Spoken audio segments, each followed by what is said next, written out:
HD सरकारी योजना YouTube channel व फेसबुक पेज दोनों पर आपका बहुत बहुत स्वागत है। उम्मीद आशा ही कामना करता हूँ आप सही ठीक होंगे, बेहतर होंगे। ई श्रम कार्ड नया घर बैठे बनना शुरू हो गया है साथियों। अब हम आपको ई श्रम कार्ड बनाकर दिखाएंगे, सिर्फ आधार कार्ड से तुरंत डाउनलोड करके भी आपको दिखाऊंगा। ठीक है, तुरंत बनेगा, तुरंत डाउनलोड होगा भाई। ठीक है, सरकार 3,000 रुपये प्रति माह देने का काम ई श्रम कार्ड वालों को कर रही है साथियों। अब हम आपको बनाकर दिखाते हैं। चैनल सब्सक्राइब जरूर करें, फेसबुक पेज पर अगर आप देख रहे हैं फेसबुक पेज फॉलो जरूर करें। एक नंबर होता है जो हमें मोटिवेट करता है, अधिक हौसला हिम्मत ताकत प्रेरणा देता है। Step by step E Shram card आपको बनाकर दिखाता हूँ। आप भी घर बैठे मोबाइल फोन से इस तरह ई श्रम कार्ड बना पाएंगे। सबसे पहले आपको अपने फ़ोन या लैपटॉप के अंदर गूगल ओपन करना है और गूगल के अंदर आपको ई श्रम कार्ड टाइप करना है। जैसे आप ई श्रम कार्ड टाइप करेंगे eShram.gov.in ऑफिशियल पोर्टल का जो लिंक है वो आपके समक्ष आ जाएगा। आपको इसी पर क्लिक करना है। जैसे आप इस पर क्लिक करेंगे गो टू मेन पेज पर आपको क्लिक करना है। साथियों जो है ई श्रम कार्ड का पोर्टल इस तरह आपके समक्ष खुल के आ जाता है। भाई देखो 31,64,00,000 लोगों ने अब तक अपना ई श्रम कार्ड बना लिया और आधार कार्ड से हम बना कर दिखाएंगे। ऐसे आपको बनाना है। ठीक है साथियों, 3,000 रुपये महीने भी आपको ई श्रम कार्ड से दिया जाता है। यहाँ से वो अप्लाई होता है। मैंने सैकड़ों बार अप्लाई करके दिखा रखा है। ठीक है, यहाँ से जो है आप जो है 3,000 महीने के लिए आवेदन कर सकते हैं। ठीक है, लेकिन करता कौन, जिसका ई श्रम कार्ड बना हुआ है। अब हम नया ई श्रम कार्ड बना के दिखाते हैं। ये मैंने करके दिखा रखा है 3,000 महीने का। यहाँ रजिस्टर ऑन ई श्रम का ऑप्शन है, आपको रजिस्टर ऑन ई श्रम पर क्लिक करना है। ठीक है, जैसे आप रजिस्टर ऑन ई श्रम पर क्लिक करेंगे साथियों आपके समक्ष इस तरह का पोर्टल खुल के आ जाएगा। सेल्फ रजिस्ट्रेशन, यहाँ आपको इंटर मोबाइल नंबर, आधार लिंक्ड मोबाइल नंबर, जो आपका मोबाइल नंबर आधार कार्ड के साथ लिंक है वो मोबाइल नंबर आपको यहाँ देना है। ठीक है, यहाँ कैप्चा कोड ये जो आ रहा है ये कैप्चा फिल करना है। इस पर भी नो लगाना है EPFO, इस पर भी CIC पर भी नो लगाना है। सेंड OTP पे क्लिक करना है। ठीक है, आपके मोबाइल नंबर पे OTP आ जाता है।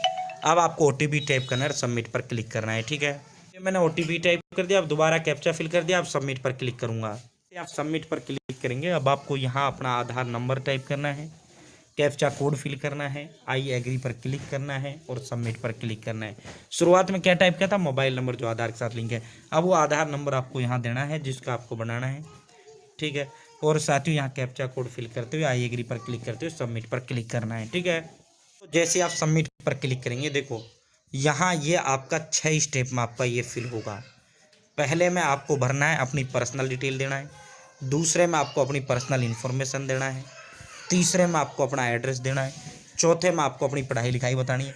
पाँचवें में आपको ऑप्शन एंड सिकिल बताना है बैंक, और छठे में बैंक डिटेल। अब आपको फ़ोन को ना इस तरह घुमा लेना जब ज़्यादा बेहतर तरीके से बनेगा ये भी। ठीक है, बाकी आप ऐसे भी अपना फॉर्म भर सकते हैं। मैं वैसे थोड़ा सा ज़्यादा बड़ा स्क्रीन आ जाएगा, सारा जूम करके आपको भर के दिखाऊंगा। ठीक है, अब मैं फ़ोन को उस तरह घुमाता हूँ। ठीक है, अब जैसे आप इस तरह करेंगे साथियों ये देखो फर्स्ट में पर्सनल इन्फॉर्मेशन। ठीक है, यहाँ जो आपका आधार कार्ड डिटेल है वो आ जाता है, यहाँ फ़ोटो होता है। ठीक है साथियों, अब आपको कुछ नहीं करना है। Continue to enter other detail का ऑप्शन है, इस पर आपको क्लिक करना है। ठीक है, your personal particular as per आधार, जो आपका आधार पे होते हैं वो सारी इन्फॉर्मेशन यहाँ होता है। ठीक है, continue to enter other detail. ठीक है, यहाँ इस तरह घुमा लिया ताकि आपको अच्छे तरीके से दिखा दूँ। जैसे आप इस पर क्लिक करेंगे कंटिन्यू पर, ऊपर आपका नाम आपका आधार कार्ड से आ जाता है। ठीक है, आपकी जो पर्सनल डिटेल है, पिता का नाम आपका आधार कार्ड से आ जाता है। ठीक है, यहाँ देखो पर्सनल इन्फॉर्मेशन का फर्स्ट वाला आप चल चुका है। यहाँ आपको अपना ईमेल आईडी देना है। यहाँ मैरिटल स्टेटस में शादीशुदा हो मैरिड बताओ, शादीशुदा नहीं हो अनमैरिड बताओ। यहाँ आपको अपने पिता का नाम बताना है। यहाँ आपको माँ की नाम बताना है। यहाँ से जाति SC ST OBC जनरल जो जाति, उस जाति बताओ। देखो ब्लड ग्रुप पता है बता दो, नहीं पता कोई इशू नहीं है। अगर आप दिव्यांग हो यस पर क्लिक करें, दिव्यांग नहीं हो नो पर क्लिक करें। यहाँ अब आपको एक नॉमिनी देना है, यानी वारिस का नाम, वंशज यानी वारिस। ठीक है, मैं जूम कर देता हूँ इसको, ये देखो। ठीक है, वारिस। अब यहाँ पे आप अपनी पत्नी का भी ऐड कर सकते हो, अपने भाई का भी, अपने माता का भी, अपने पिता का भी, किसी का भी यहाँ डिटेल दे सकते हो। यहाँ उसका नाम, यहाँ उसकी जन्म तिथि, जेंडर में पुरुष मेल फीमेल जो है वो बताओ। रिलेशनशिप विद एप्लीकेंट, आपके साथ उसका संबंध क्या है, आपका पिता है, माता है, भाई है, पुत्र है, जो भी है वो रिलेशनशिप बताओ। नीचे की ओर स्क्रॉल डाउन करो, तो इसकी डिटेल देना है। ठीक है, ये देखो यहाँ रिलेशनशिप बताना है। यहाँ नॉमिनी एड्रेस, उसका जो आपका अपना एड्रेस वो एड्रेस बता दो। यहाँ उसका मोबाइल नंबर दे दो। सेव एंड कंटिन्यू पे क्लिक करो। ठीक है साथियों, बहुत आसान है, कुछ भी नहीं है। सेव एंड कंटिन्यू पर क्लिक करेंगे। अब देखो सेकंड वाला, अब हमारा पर्सनल इन्फॉर्मेशन यहाँ कंप्लीट हो चुका है। ये देखो पर्सनल इन्फॉर्मेशन हमारा कंप्लीट हो गया है। अब हमारा क्या आ गया, एड्रेस की डिटेल, यानी पता अब हमें देना है। ठीक है, तो यहाँ पे अब आपको एड्रेस देना है। यहाँ अपना होम स्टेट, ठीक है, यानी जो आपका राज्य है वो राज्य आप यहाँ बताओ। यहाँ से अपना जिला बताओ। यहाँ अपना जो है आधार कार्ड सेलेक्ट कर लो। ठीक है, और वरना स्टेट स्पेसिफाइड इससे कोई मतलब भी नहीं है, न मत दो इसमें, गोली मारो। ठीक है, अब करंट एड्रेस, देखो करंट एड्रेस वो एड्रेस होता है जहाँ आप वर्तमान में रह रहे हैं। मान लो बिहार के निवासी हैं, हरियाणा आप रह रहे हैं, तो आपको करंट में हरियाणा का देना है। मान लो आप बिहार के निवासी बिहार ही रह रहे हैं, तो आपको अपना जो है करंट भी वही हो गया, आपका परमानेंट भी वही हो गया। परमानेंट एड्रेस वो एड्रेस होता है जो आपका आधार कार्ड पर होता है, और करंट एड्रेस वो एड्रेस होता है जहाँ आप वर्तमान में रह रहे हैं। अब देखो मान लो आप बिहार के निवासी और अगर आपके आधार पे हरियाणा का है ना, तो आपका परमानेंट भी हरियाणा वाला होगा और आपका करंट भी हरियाणा वाला होगा। ठीक है, शायद यहाँ करंट एड्रेस, अब देखो अगर आप शहरी हो अर्बन बताओ, ग्रामीण है रूरल बताओ। ठीक है, एड्रेस लाइन फर्स्ट में आपको विलेज, यहाँ आपको विलेज बताना है, पोस्ट ऑफिस बता देना है। एड्रेस लाइन 2 में डिस्ट्रिक्ट तहसील, यहाँ से आपको अपना राज्य सेलेक्ट करना है, नीचे की ओर स्क्रॉल डाउन करना है, अपना सब डिस्ट्रिक्ट बताना है यानी तहसील, यहाँ डिस्ट्रिक्ट, यहाँ राज्य। ठीक है, यहाँ पिन कोड बताना है।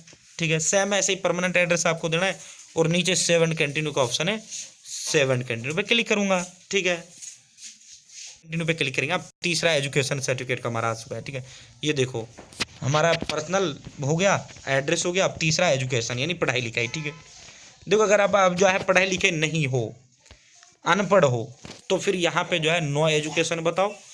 यहाँ नो एजुकेशन बताने के बाद यहाँ कोई सर्टिफिकेट भी आपको अपलोड नहीं करना है।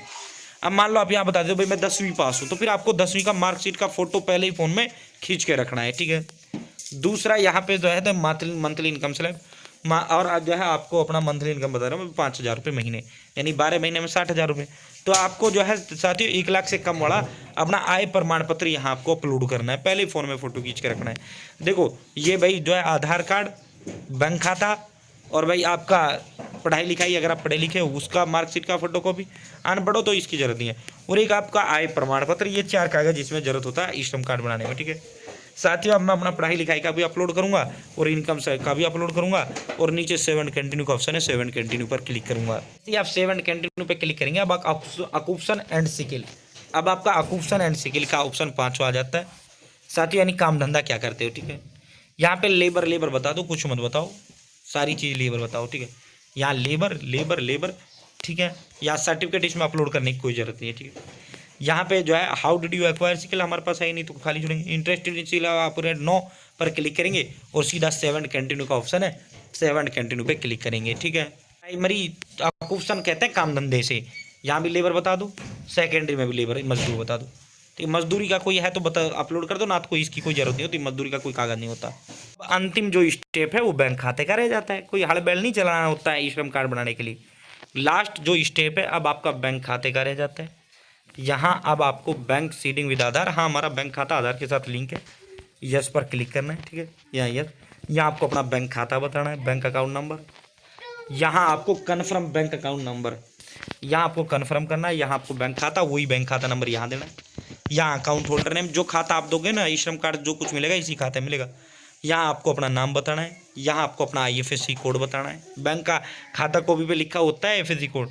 यहाँ आपको बैंक का नाम बताना है जिस बैंक के अंदर आपका खाता है, यहाँ ब्रांच का नाम बताना है, इधर की ओर स्क्रॉल डाउन करना है, और यहाँ आपको सेव एंड कंटिन्यू का ऑप्शन है, आपको सेव एंड कंटिन्यू पे क्लिक करना है। ठीक है, सेव एंड कंटिन्यू पे क्लिक करेंगे। अब देखो यहाँ अब सारी चीज़ें हमारा डन हो चुका है। अब ये जो फॉर्म जो आपने अब तक फिल किया है, यहाँ आपका आधार से फोटो आ जाता है, तमाम आपकी डिटेल, आपका मोबाइल नंबर, आपका फादर नेम, तमाम आपका फॉर्म की डिटेल यहाँ आ जाती है जो आपने फिल किए। अगर कुछ एडिट करना है एडिट करिए, यहीं सुधार कर सकते हैं, वरना नीचे की ओर आपको स्क्रॉल डाउन करना है। आपको आई डिक्लेयर, देखो यहाँ आपका बैंक खाता आ जाता है, जिस बैंक खाते के अंदर 2 डिटेल आप देते हैं। ठीक है, तो अपना सावधानी पूर्वक फिल करना है। यहाँ आपको आई अंडरस्टैंड पे क्लिक करना है, और साइड में आपका जो है यहाँ अगर आपको जो है NCS पोर्टल से जॉब चाहिए यस करो, वरना नो करो, और यहाँ सबमिट का ऑप्शन है, आपको सबमिट पर क्लिक करना है। ठीक है, आप सबमिट पर क्लिक करेंगे, आपका ई श्रम कार्ड नंबर जारी कर दिया जाता है। इस तरह घर बैठे मोबाइल फोन से आप अपना ई श्रम कार्ड बना सकते हैं। देखो यहाँ आपका ई श्रम कार्ड ये आ जाता है, ये डाउनलोड UN कार्ड, ई श्रम कार्ड को UN कार्ड भी कहा जाता है। डाउनलोड UN कार्ड पर क्लिक करो, तुरंत के डाउनलोड कर लो अपना ई श्रम कार्ड। और registered as organisation worker, your UN number has been sent by SMS, यहाँ रजिस्टर्ड मोबाइल नंबर, ये डाउनलोड UN कार्ड, यहाँ आपका ई श्रम कार्ड आपका आ जाता है। यहाँ आपका ई श्रम कार्ड का नंबर होता है, यहाँ फोटो होता है, आपकी सारी डिटेल होती है। ठीक है, ये ई श्रम कार्ड का बैक साइड होता है। तो इस तरह आप अपना ई श्रम कार्ड अपना डाउनलोड कर सकते हैं घर बैठे मोबाइल फ़ोन से, जिस तरह मैंने आपको ई श्रम कार्ड बनाकर दिखाया, डाउनलोड करके दिखाया। ठीक है, एक पैसा आपका लगता नहीं है। बहुत बहुत धन्यवाद।